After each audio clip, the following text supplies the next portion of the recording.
7 Days Rebellion and Song, and of course the pride of place for the songs and music of Easter week go to the Soldier Song.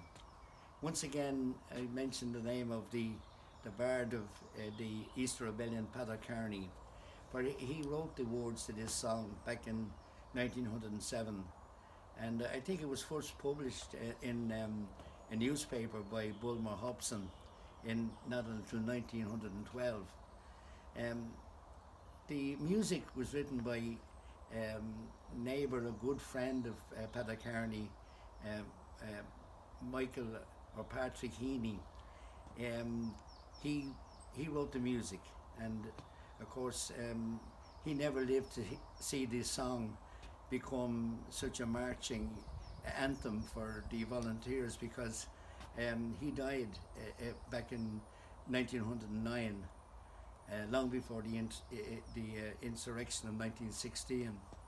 But the history of the song, it became strongly associated with the volunteers when they were marching and drilling, and it gave them hope and inspiration, as songs do, and it replaced the older ballads that they had been singing, like God Save Ireland and A Nation Once Again, and songs played a big part in 1960, and then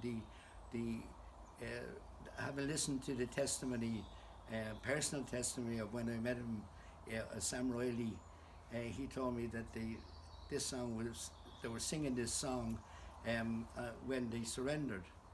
And I've always said, and I heard this also from Eamon McCamosh.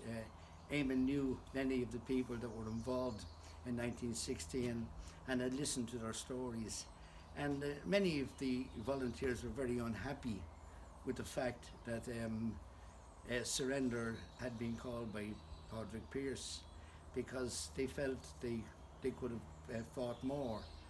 But Pearse was very conscious of the fact of the civilian population that were being murdered by the shelling of the English authorities.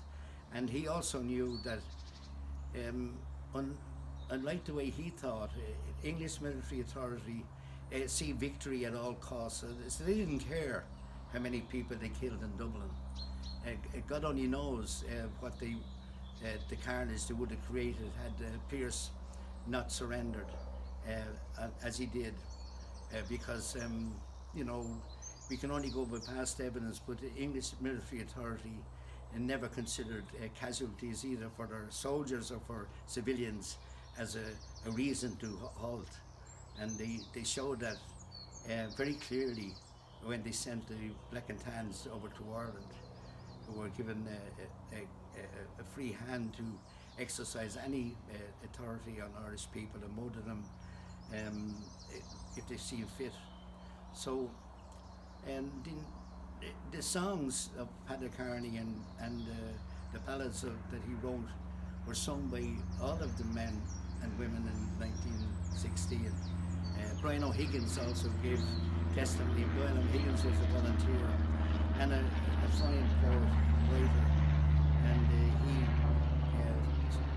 said that they played a big part in the inspiration. But I think the most thing that I can do during my life of performing and singing over 55 years was to sing these songs. They are our memorials to the courage and bravery of these men, and I was proud to sing them and take them around the world to remind the world of the dedication that the men and women, they were extraordinary ability, great courage.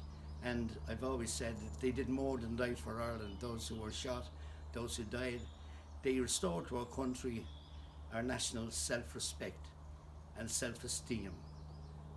They gave dignity back to our race by their actions, and they'll always be remembered for that. Thank you.